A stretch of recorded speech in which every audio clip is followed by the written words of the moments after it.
Hello friends, आज के इस वीडियो में हम स्ट्रेन गेज की प्रॉपर्टी, एप्लीकेशंस, एडवांटेजेस और डिसएडवांटेजेस के बारे में डिस्कस करेंगे। जितने भी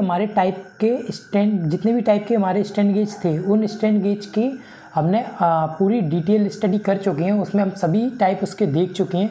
उनके अंदर पर्टिकुलर उनकी एडवांटेजेस और डिसएडवांटेजेस भी देखे हैं। तो इसके एडवांटेजेस डिसएडवांटेजेस को कुछ कॉमन दिए हुए हैं।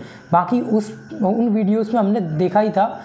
मेन इसके क्या है, इनकी प्रॉपर्टीज़ हैं और इसकी एप्लीकेशंस हैं मेन, जो हम इस वीडियो में कवर करेंगे। ये कॉमन एडवांटेजेस और डिसएडवांटेजेस हैं स्ट्रेन गेज के। तो इससे रिलेटेड जितनी भी हमारी वीडियोस थी, उनकी लिंक और उनके प्लेलिस्ट की लिंक आपको डिस्क्रिप्शन में दी है। इनकी प्लेलिस्ट का नाम सेंसर एंड ट्रांसड्यूसर है, उसमें आप जाके चेकआउट कर सकते हैं। सभी सेंसर और आरटीडी, थर्मिस्टर और जो हमारे थर्मोकपल है, इन सभी की लिंक आपको उसमें मिल जाएगी। आप वहाँ जाके चेकआउट कर सकते हैं और स्ट्रेन गेज भी पूरा मिल जाएगा उसमें। तो सबसे पहले इसकी हम प्रॉपर्टी देखेंगे। The gauge factor in strain gauge must be high. A large value of gauge factor indicate a large change in value of resistance for a particular strain. Strain gauge में स्ट्रेन फैक्टर, जो gauge factor है, उसकी value हमेशा high होना चाहिए। अब high value होगी, वो क्या इंडिकेट करेगी कि जितनी ज़्यादा उसकी हाई वैल्यू होगी, उतनी ज़्यादा वो रेजिस्टेंस में चेंजेस को इंडिकेट करेगा। तो उससे क्या होगा, जितनी ज़्यादा हमारे गेज फैक्टर की वैल्यू होगी, उतनी ज़्यादा उसकी सेंसिटिविटी होगी। तो एक तरीके से हम कह सकते हैं कि स्ट्रेन गेज की सेंसिटिविटी हाई होना चाहिए। और वो हाई कब होगी, जब उसका गेज फैक्टर हाई होगा। सेकंड क्या है, strain gauge has low temperature coefficient. ये लो टेम्परेचर कॉफिशिएंट होना चाहिए। Resistance of strain gauge must be large. अब जो स्ट्रेन गेज है, उसका रेजिस्टेंस भी लार्ज होना चाहिए। तो लार्ज वो कब होगा, जब गेज फैक्टर की वैल्यू हाई होगी, तभी वो लार्ज रेजिस्टेंस में जो चेंजेस होंगे वो लार्ज तभी होंगे।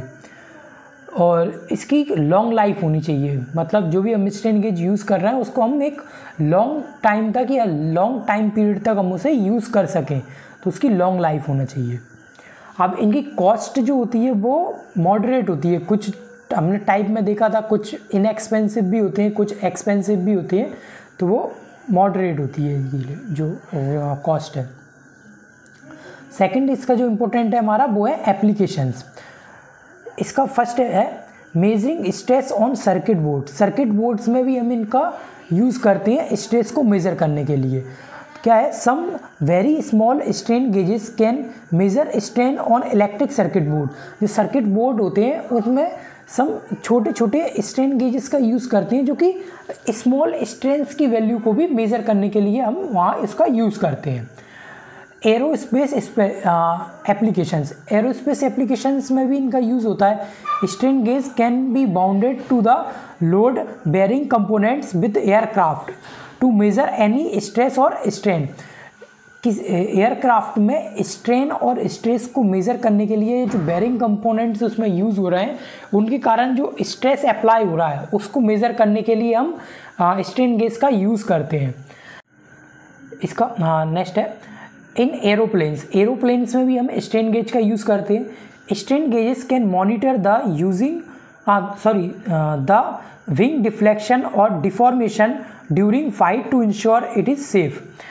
जो क्या करते हैं, एरोप्लेन होता है, उनमें भी हम स्ट्रेन गेजेस का यूज़ करते हैं। वो क्या करते हैं, जो विंड होती है उसके, उन विंड्स का पर जो डिफ्लेक्शन लग रहा होता है, या डिफ्लेक्शन या स्ट्रेस जो लग रहा होता है, उस स्ट्रेस को मेज़र करते हैं। उससे ये मॉनिटरिंग, ये कंटिन्यूस मॉनिटर करते रहते हैं कि जो फ्लाइट है वो सेफली फ्लाई हो रही है कि नहीं। तो इसकी मॉनिटरिंग हम स्ट्रेन गेज के द्वारा, या स्ट्रेन गेज भी एक फैक्टर होता है वहाँ पर, या स्ट्रेन एक फैक्टर होता है जिसको स्ट्रेन गेज की हेल्प से एरोप्लेन में मेज़र किया जाता है। रेलवे एप्लीकेशंस में भी स्ट्रेन गेज का यूज़ किया जाता है।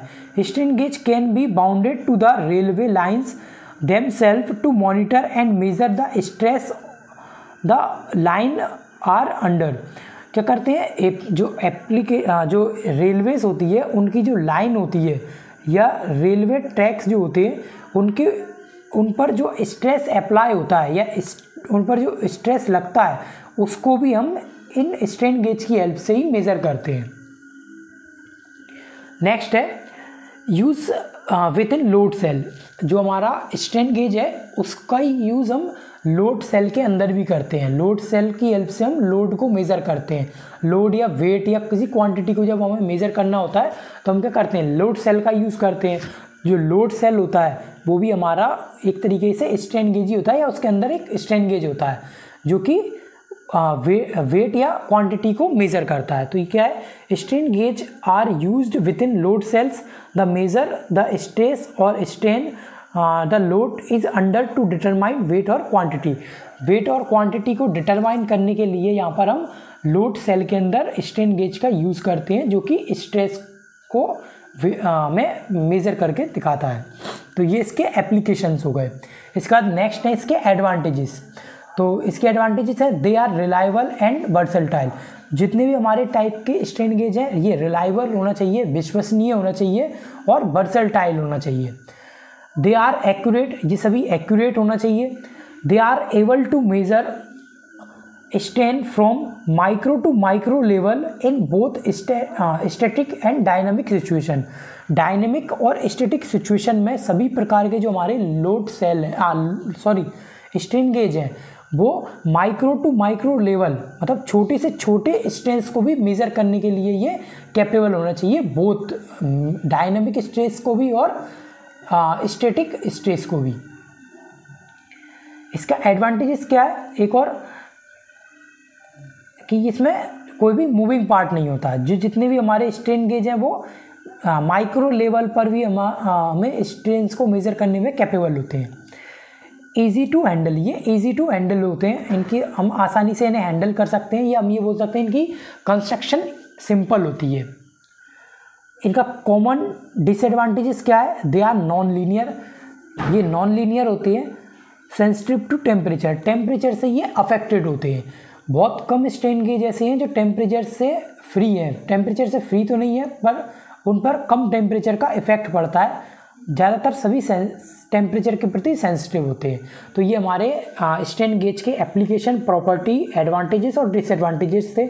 इनसे रिलेटेड अगर आपको कोई डाउट या क्वेरी है तो आप कमेंट सेक्शन में पूछ सकते हैं।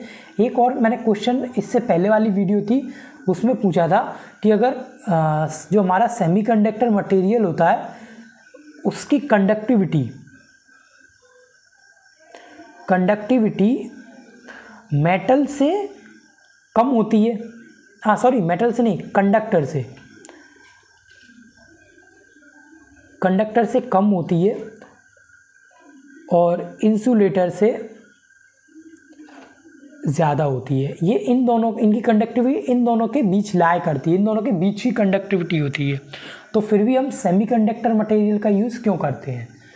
उसका आंसर ये है कि इसका हम यूज़ इसलिए करते हैं क्योंकि इनकी प्रॉपर्टी होती है कि ये एनटीसी पर बेस्ड होते हैं। ये इनका जो टेम्परेचर कॉफिशिएंट होता है वो नेगेटिव टेम्परेचर कॉफिशिएंट होता है।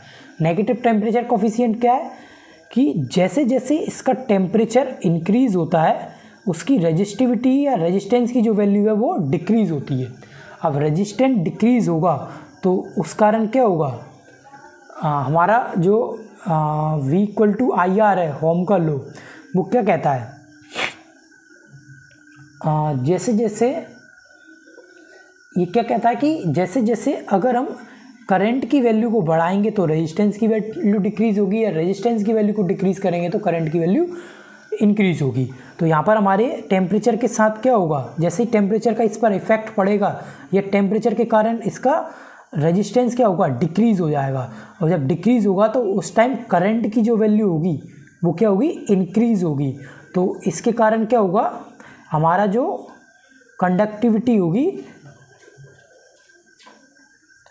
वो भी इंक्रीज़ होगी।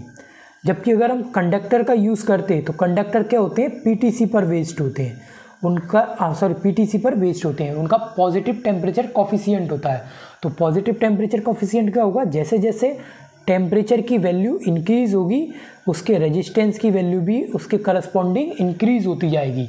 और जब रेजिस्टेंस की वैल्यू इंक्रीज़ होगी तो वहाँ पर करंट की वैल्यू डिक्रीज़ हो जाएगी। तो करंट की वैल्यू डिक्रीज़ होगी तो उसकी कंडक्टिविटी भी जो होगी वो भी डिक्रीज़ हो जाएगी। तो इसलिए हम सेमीकंडक्टर मटेरियल्स का यूज़ ज़्यादातर करते हैं। इनसे रिलेटेड आपको कोई डाउट या क्वेरी है तो आप कमेंट सेक्शन में पूछ सकते हैं। Thanks for watching.